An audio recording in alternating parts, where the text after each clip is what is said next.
చూసారు కదా, గుర్తుపట్టలేదు అని. సార్ ఆడిటింగ్లో ఉన్నాను సార్. 30తో ట్యాక్స్ ఆడిట్స్ అయిపోతాయి. అవునవును. బిజీలో ఉంటాయి. ఫోన్ చేశారు ఇక్కడేగా. అందరికీ నమస్కారం. అస్సలాము అలైకుం వరహమతుల్లాహి వబరకాతుహు.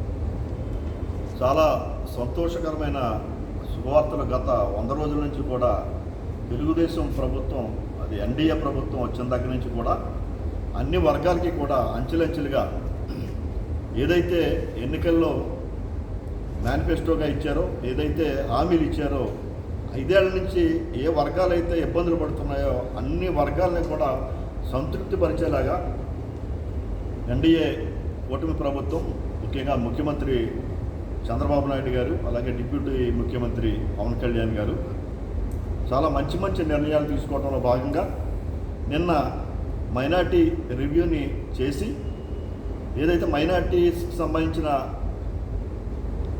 పెండింగ్ వ్యవహారాలు గత 5 ఏళ్ల నుంచి కూడా కుంటుపడి ఉన్న కార్యక్రమాలు ఉన్నాయో వాటన్నిటినీ కూడా చంద్రబాబు నాయుడు గారు నిన్నటి రోజున ప్రకటించడం జరిగింది. దానిలో ప్రధానంగా హజ్కి వెళ్ళే వారికి ₹1,00,000 ఆర్థిక సహాయం ఇచ్చేలాగా ఒక నిర్ణయం తీసుకున్నారు. అలాగే ప్రతి మసీద్కి కూడా మెయింటెనెన్స్కి నెలకు ₹5,000, అలాగే మౌజన్ ఇమాములకి 5,000, 10,000 ఈ ప్రకటించిన అన్నీ కూడా అమల్లోకి వచ్చేలాగా చేశారు. అలాగే ఏవైతే పెండింగ్లో ఉన్న ఈ షాదీఖానాలు గత 2019 నాటికి పెండింగ్లో ఉండి ఆ తర్వాత నిర్మాణాలు చేయకుండా ఆపేసి వైఎస్ఆర్ గవర్నమెంట్లో ఆగిపోయి ఉన్నాయో వాటన్నిటిని కూడా నిర్మించాలి, కంటిన్యూ చేయాలి అనే ఒక నిర్ణయం తీసుకోవడం జరిగింది. వీటన్నిటికీ కూడా ఇవాళ రాష్ట్రంలోని ముస్లిం మైనార్టీలు అందరూ కూడా చాలా సంతృప్తిగా ఉన్నారు. ముఖ్యంగా ఏదైతే నూర్ భాషా కార్పొరేషన్ గతంలో మొట్టమొదటిసారిగా నూర్ భాషా ఫెడరేషన్ని తెలుగుదేశం ప్రభుత్వం ఏర్పాటు చేసింది. ఆ రోజున ₹40 కోట్ల ఫెడరేషన్కి ఇచ్చారు. ఆ వేళ నేను, మన హుస్సేన్ గారు కూడా మేమంతా డైరెక్టర్గా ఉన్నాం. దాంట్లో కొంత డబ్బు ఖర్చు పెట్టడం జరిగింది. 22 కోట్లు ఖర్చు పెట్టారు. 22 కోట్లు ఖర్చు పెట్టారు.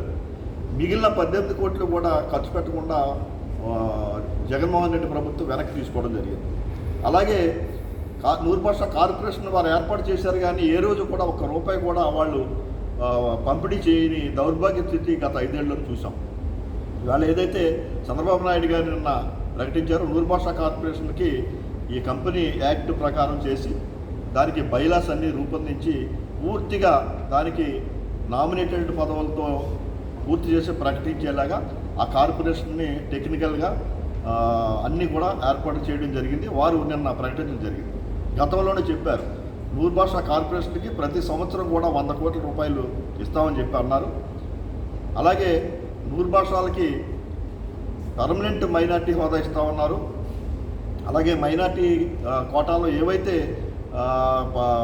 పదవులు, నామినేటెడ్ పదవులు కానీ ఇటు ఆప్షన్ మెంబర్లు కానీ ఉన్నాయో వాటన్నిటిలో కూడా నూర్ భాషాల తమాషా ప్రకారం ఇస్తామని చెప్పేసి ఆయన చెప్పడం జరిగింది. అవన్నీ కూడా ఇవాళ కార్యరూపం దాలుస్తున్నందుకు ఇవాళ ముస్లిం మైనార్టీ వర్గాల్లోని ఒక భాగమైనటువంటి మేము నూర్ భాషా అందరం కూడా చాలా సంతృప్తిని వ్యక్తం చేస్తూ ఈ విషయాన్ని మరి మా కమ్యూనిటీ సోదరులందరికీ కూడా మీడియా ద్వారా తెలియజేసేలాగా ఇవాళ ఈ పత్రికా సమావేశం ఏర్పాటు చేసి మీ ద్వారా ఈ ఆంధ్ర రాష్ట్రంలోని ప్రజలందరికీ కూడా తెలియజేయాలనే ఉద్దేశంతో తెలియజేస్తా ఉన్నాం. అలాగే ముఖ్యమంత్రి గారికి, ఎన్డీఏ ప్రభుత్వానికి కూడా మా తరఫున కృతజ్ఞతలు, ధన్యవాదాలు తెలియజేసుకుంటూ ఉన్నాం. త్వరలోనే నూర్ భాషా కార్పొరేషన్కి పూర్తి స్థాయి కమిటీ ఏర్పాటు అవుతుంది. చైర్మన్, డైరెక్టర్లు ఏర్పాటవుతాయి. ఆ రోజు నుంచి పూర్తి స్థాయిలో ఈ సంక్షేమ కార్యక్రమాలు పూర్తి స్థాయిలో ఈ రాష్ట్రంలో ఉండే నూర్ భాషాలకు అందరికీ అందుతాయని చెప్పేసి మేము ఆశాభావం వ్యక్తం చేసుకుంటూ మరొకసారి మేము ఎన్డీఏ ప్రభుత్వ అధినేతలైనటువంటి చంద్రబాబు నాయుడు గారికి, పవన్ కళ్యాణ్ గారికి, లోకేష్ బాబు గారికి, అలాగే మైనార్టీ మంత్రి గారైనటువంటి ఎన్ఎండి ఫరూక్ గారికి, ఎంఏ షరీఫ్ గారికి అందరికీ కూడా కృతజ్ఞతలు తెలియజేసుకుంటూ